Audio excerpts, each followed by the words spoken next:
Hello students. Hope all you well. Today we are going to start our next chapter, that is chapter number 14, Semiconductor Electronics.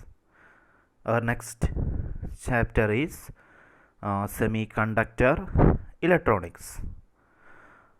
What do you know about semiconductors? What is semiconductors?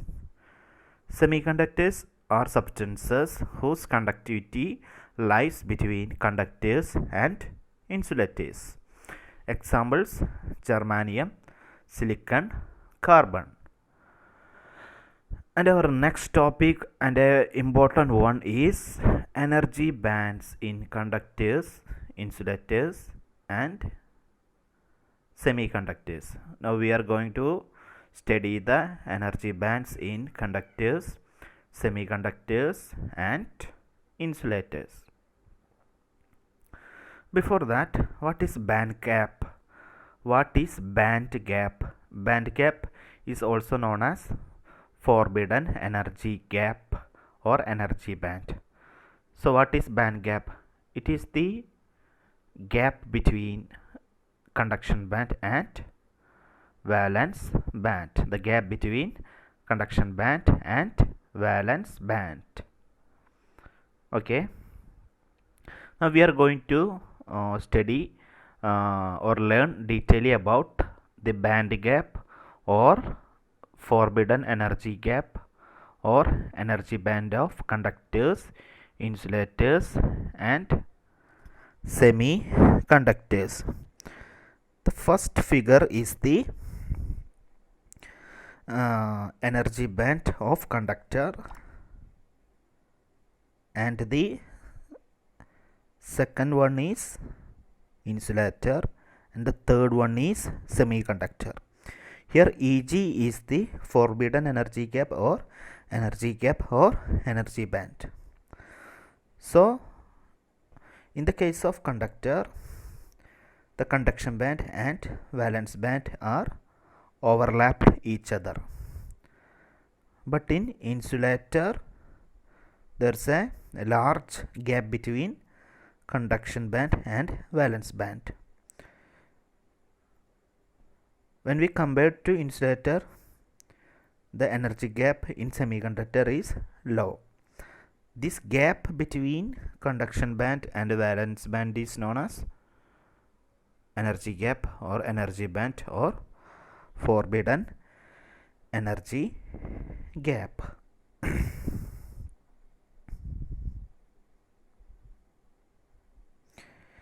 Okay, this table shows the major differences of energy bands of conductor, insulator, and semiconductor. It's already we discussed. It's the same diagram of conductor, insulator, semiconductor, which is already discussed. So all of you copy this to your notebook, it's important. Next is energy band. Now we already discussed what is energy band. We can also define energy band or energy gap or forbidden energy gap as the collection of closely spaced energy levels. The collection of closely spaced energy levels of various elements or atoms are also known as energy band. Then what is valence band? From the word itself we can know it is the highest energy band where the valence electrons present. What is conduction band? In conduction band, conduction electrons are present, and it is the energy band above the valence band. Do you know what's the relation between conductivity and resistivity? It's an inverse relation. Conductivity sigma is equal to 1 by rho, where rho is resistivity. Okay, what is forbidden band? All of you want to remember that forbidden band or band gap or energy band or forbidden energy gap.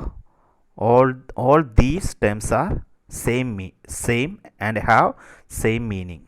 Okay, we can define band gap or forbidden band or forbidden energy gap as the energy required to shift an electron from valence band to conduction band is called band gap, which is represented as Eg.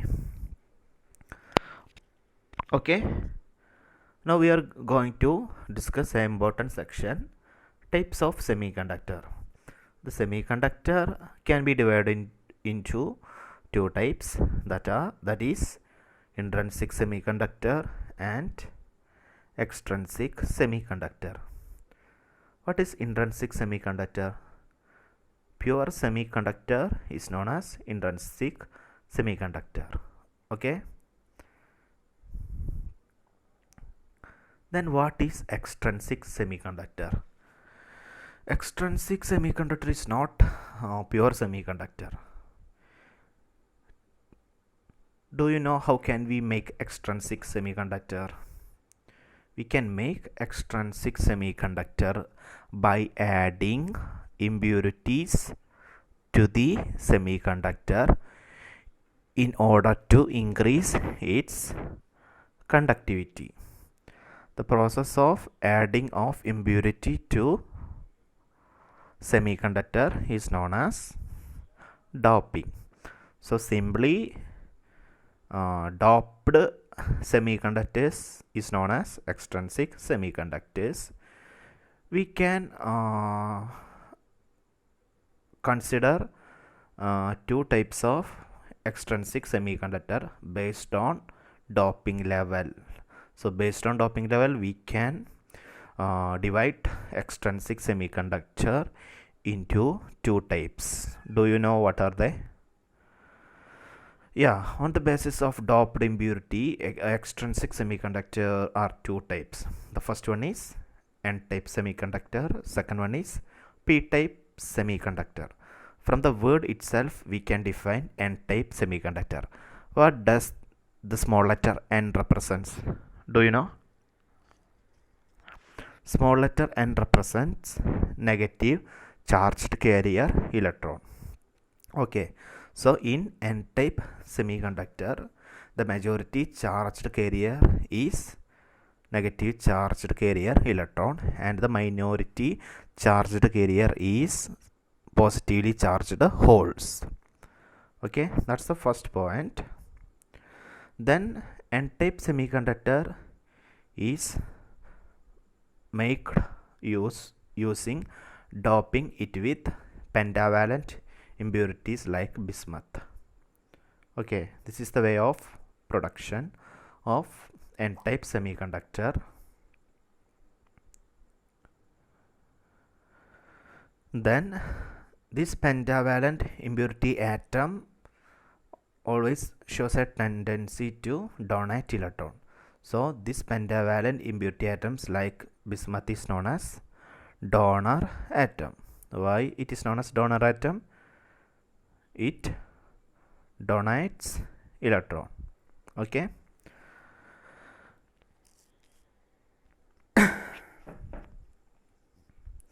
next one is P-type semiconductor. From the word itself, what does small letter P represents? Small letter P represents positive charge carrier hole. So in P-type semiconductor, the majority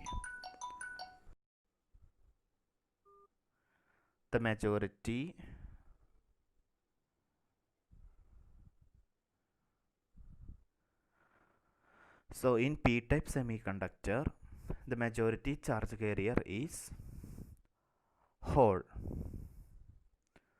and the minority charge carrier is electron. Okay,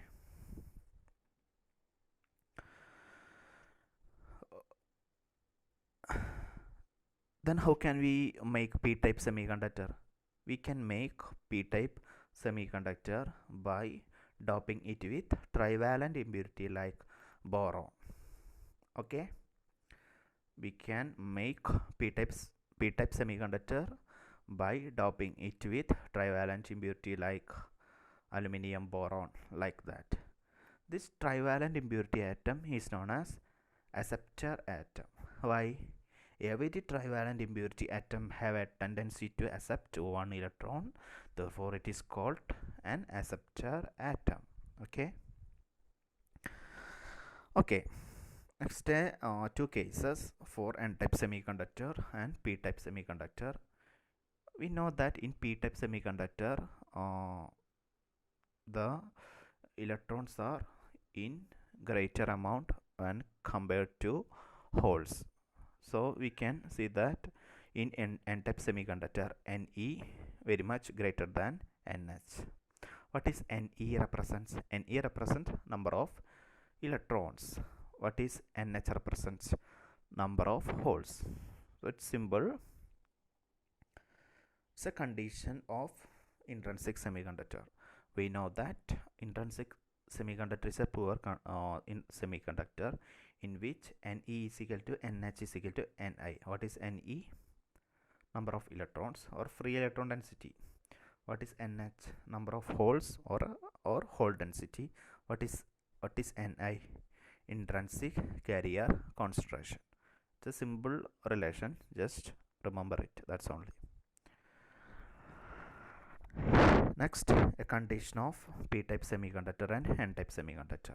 In p-type semiconductor, Nh greater than Ne. What is Nh? Number of holes. What is Ne? Number of electrons. So in p-type semiconductor, number of holes is greater than number of electrons, and vice versa in n-type semiconductor. Just remember it. Okay, it's a question. What is the relationship between resistivity and conductivity? It already discussed. What's the relation? It's inverse relation. So what's the answer? The answer is second one. Rho means resistivity is equal to 1 by sigma. What is sigma? Sigma is conductivity. So all of you copy this to your notebook and study well. Thank you.